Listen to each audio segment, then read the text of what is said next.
Hello everyone, this is your guy Rajat from Repositories.com. So, if you have been contemplating about learning web development in 2017, you probably might have come across this term full stack development. So, in today's video, we are going to explore what full stack development is and how easily you can get started into full stack development field. So, let's get started. Now, full stack development is all about web development, and it is just a new term for dealing with the front end, the back end, and everything in between. Now, let's explore all of these areas one by one. So, let's talk about front end first of all. Front end is all about displaying data and enabling users to interact with your data. So it has some fundamental pieces, and let's talk about those first. So the building blocks of front end. Now the first one is HTML. HTML is hypertext markup language. Now it is a language which can be understood by web browser, and you can use this language to tell the web browser or HTML enabled clients like what to display on the browser window or the viewer window, right? So you can tell the browser that they have to display a paragraph containing some particular text, or they have to display the link which points to some XYZ website. So all of that can be dealt in HTML. Now, the second component is CSS. CSS is all about prettifying the HTML representation onto a web page or a HTML enabled client. CSS is a short form for cascading style sheets. Now, if you have already told the browser using the HTML language that they have to present a paragraph to the user, but what about if you want to center that paragraph on viewer's window? So in that particular case, you have to use CSS to tell the browser like how it should actually represent that HTML data to the user.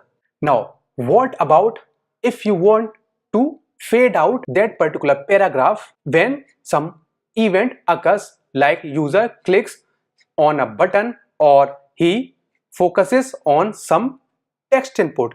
So how can you enable that? To do all of those interaction things, we have JavaScript as our interaction layer. So JavaScript is a programming language which primarily runs in browsers, which can enable you to do all sorts of UI interaction things on HTML and CSS, right? So these are the three building blocks of web, and front-end developers mostly deal with these three components. Now, if you want to be a good front-end developer, I will suggest that you study all of these three building blocks in detail. So what I will suggest is you consult individual books for learning HTML or HTML5, CSS3 and JavaScript or ES6 in particular, because that is an upcoming specification for JavaScript, and most of the libraries today are in fact using ES6. And if you are concerned about JavaScript and if you want to learn more about JavaScript, maybe you can watch my entire course on JavaScript, which will tell you how you can program using JavaScript. So these are all the building blocks of the front end. Now, as the web is an evolving place and most of the developers are dealing with all of these building blocks, and problem statements are kind of same for many developers, there are things like frameworks. So what these frameworks do is they combine all of these HTML, CSS, JavaScript ideologies, and they put everything together and come up with an API so that other developers can use those API to efficiently write web enabled front-end applications with ease, so that they don't have to dig deep into HTML, CSS and JavaScript. Although these are the building blocks, but yes, if you are looking at a single page application and if you want to create that sort of application using vanilla HTML, CSS or JavaScript, it will be a steeper task as compared to using some framework and using that framework to achieve your goal, right? Now there are many front-end frameworks in the market. Some of those are Polymer, Ember.js, Angular, React, Backbone, Vue.js. So you might want to learn one of these frameworks in order to be efficient. React is the most famous framework nowadays. Maybe you want to check that out, and it is easy to learn. I have recently programmed a project in React and it was very fun to use and learn. Now I also have experience with Polymer and I won't suggest Polymer to beginners. React is much more newbie or beginner developer friendly. So I suggest React as your first front-end framework. Okay. Now moving on to the backend. Backend is all about what kind of data is being stored on your server and how that data is retrieved and how that data is interacting with other parts of the application or other APIs which don't even belong to you, and how that data is coming to the front end. So all of that is considered as backend. So let's explore more about this backend thing. So first of all, we have to talk about storing the data. To store the data, we have to use some sort of data storage. So those data storage things are known as databases. We will also require some sort of programming language in which we are going to write our logic to store the data into the database and to fetch that data from the database and present it to the user using APIs, right? Now, databases are divided into two categories. The first category is the RDBMS or Relational Database Management Systems, and the other category is NoSQL. So there is an ideological difference between the two, and if you are concerned about learning more about these differences, I will suggest that you click on this info button and check out my other video titled What is a Database, and in that video I have explained in detail like what is the difference between RDBMS and NoSQL database and in what scenario you can use either of them.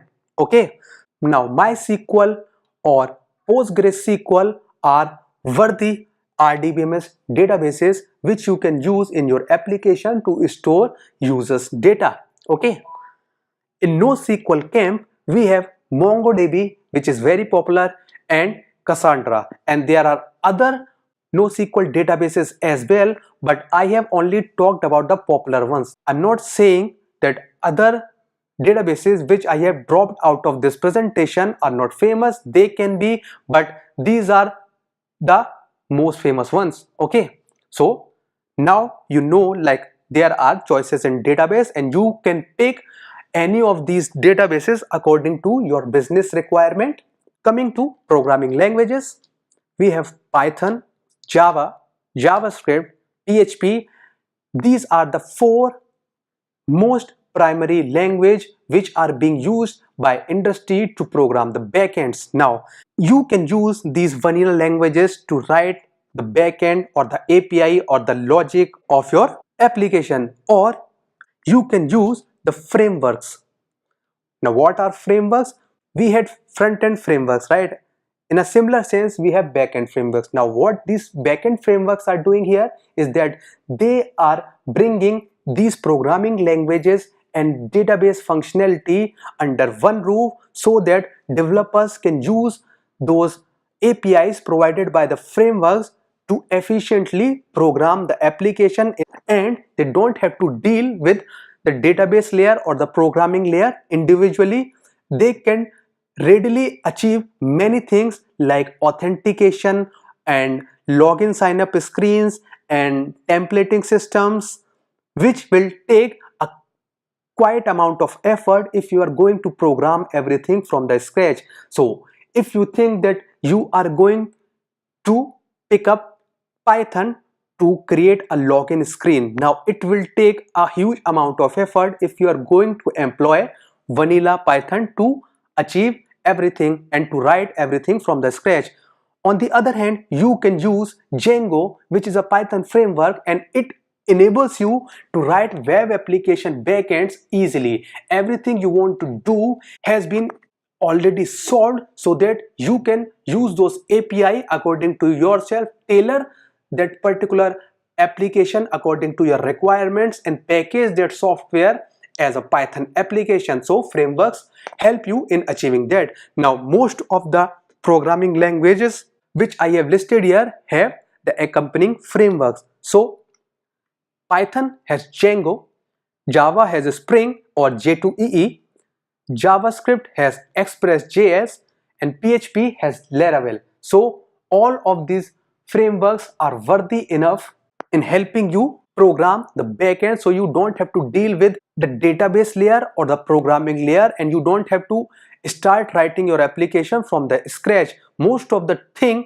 which you want to do are readily available in these frameworks, and you just have to write the extra application logic which is specific to your application in these particular frameworks, and you are all set. So I suggest that you might want to learn a framework of your choice after you have mastered the database and the programming language. And forget about mastering anything. Don't fall prey to chasing perfections, and you just have to learn enough to be fatal. So if you have working experience with some sort of database and some working experience with some programming language, you can pick up a framework of your choice and you can get started. Now there are many other essential layers which are very much necessary in order to put together a real working application. So we have created the front end which is displaying data in user's browser.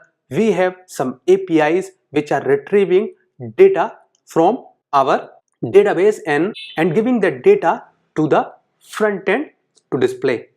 But how would you actually put that particular code from your local system onto the server and actually host it? So that is when all of these things come into play. So let's talk what these things are. First one are the package managers. Now we have talked about frameworks are there to help you out with backend or front-end development. So there are many things you want to do in your application, right? And there might be many problems in your application which might have been already solved by other developers out there, right? So what these developers are doing, they are actually putting or sharing their solution with you using these package managers. So you can use packages from this package manager. You can import these packages into the framework of your choice, and you can leverage that new functionality into your application. Suppose you want to write a addition program, right?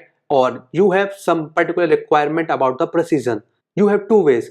You can write everything from the scratch on your own, and then you have to take care of the debugging and the support cycle of that particular library. Or you can use a readily available library which has been tested by several other developers out there, and it is supported by some actively working set of developers. So most of the time you end up with a scenario 2, and you just import that package into your application. So that is where package managers come in. Package managers are a repository where everybody is putting their code in order to share it with the world. Like in case of Python we have pip, in case of Java we have Maven repository and Gradle repositories. In case of Node we have npm, which is also a repository. So you can use these package managers to import others code into your application and use it, right? So you need to be aware of the package manager which is supported on the framework of your choice or with your language. So now you have got the code, your application is ready. You need to transfer that code to the server. How would you do that? For that you need some sort of transfer mechanism. In that particular case, SSH comes into play. Now SSH is secure shell protocol, which actually helps you in connecting to the remote server so that you can securely transfer your data from your local machine to the remote computer. So you need to be aware of how to use SSH to connect to the remote server to upload or download your data. Now you have uploaded your code onto the server. Now you want to host that thing.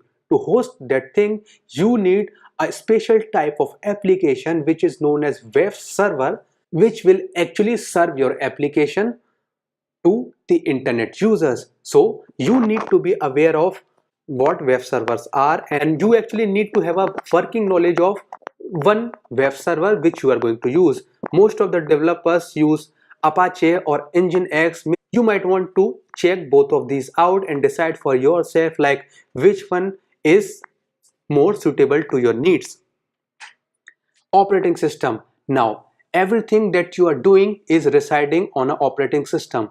I will suggest that you better get the superficial idea about what primary commands are, like how you can change directory, make directory, list the running processes on that operating system, how you can transfer files, connect to the internet, block some ports, and how networking works in that particular operating system. So these are all of the basic things which you should get under your belt so that you feel confident enough while deploying your code on to that particular operating system.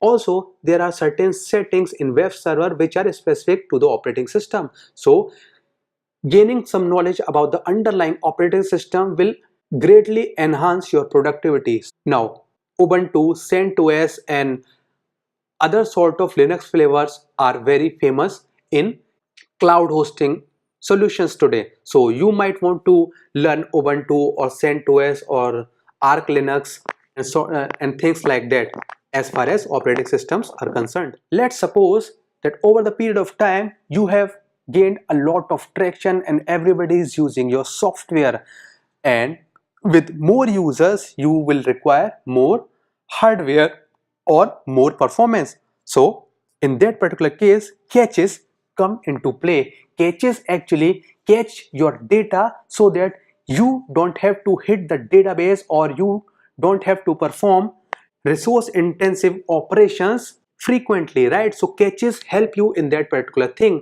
Now there are caches like Redis cache, mem cache, and other caches as well. So you might want to get some sort of idea about caching and how caching work in web enabled application and how they can actually help you in making your application more performant. Also, from time to time you will encounter bugs in your application.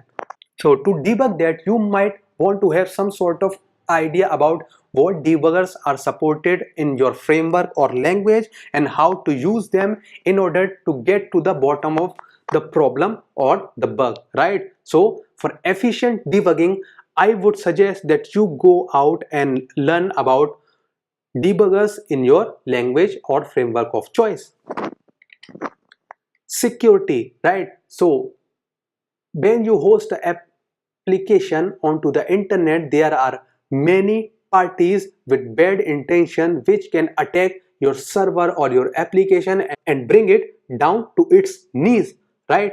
So to prevent that from happening, you need to have some sort of idea about security, how to actually protect yourself and your users from getting hacked, and how you can encrypt the data so that the data which is being exchanged using your web service does not end up in wrong hands and causes harm to some parties, right? So for that you need to have idea about how to enable SSL, how to encrypt data, how to send that data using encrypted channels and things like that. So you need to have some sort of idea about the security as well and how to secure web enabled application. Testing frameworks, because testing is all about ensuring that whatever you are delivering will actually work out there in the wild, right? So everything should be tested enough so that you are confident in your code and whatever you have built. So you need to be aware of testing frameworks which can actually help you in performing automated tests so that you don't have to hire manual testers to do everything manually, and manual testing is very error prone. So you need to be aware of what testing frameworks are available for your sort of stack or your framework, and how to use them in order to design automated tests which you can run while deploying your new code to the production, so that you are confident that okay, my code has passed all of these tests, so I'm pretty much sure that my code won't fail in. So these are all of the essential things which you need to know. There are other things like version control. Now I have left out version control in this because that is a separate topic, and version control is all about maintaining the version of your source code, and you can go back and forth into the code, and how you can enable your team members to exchange source code among themselves, right? If you are interested about that, maybe you should go out and check my playlist about version control systems, what these are and how they actually help you in delivering softwares. So that was just an overview of full stack development.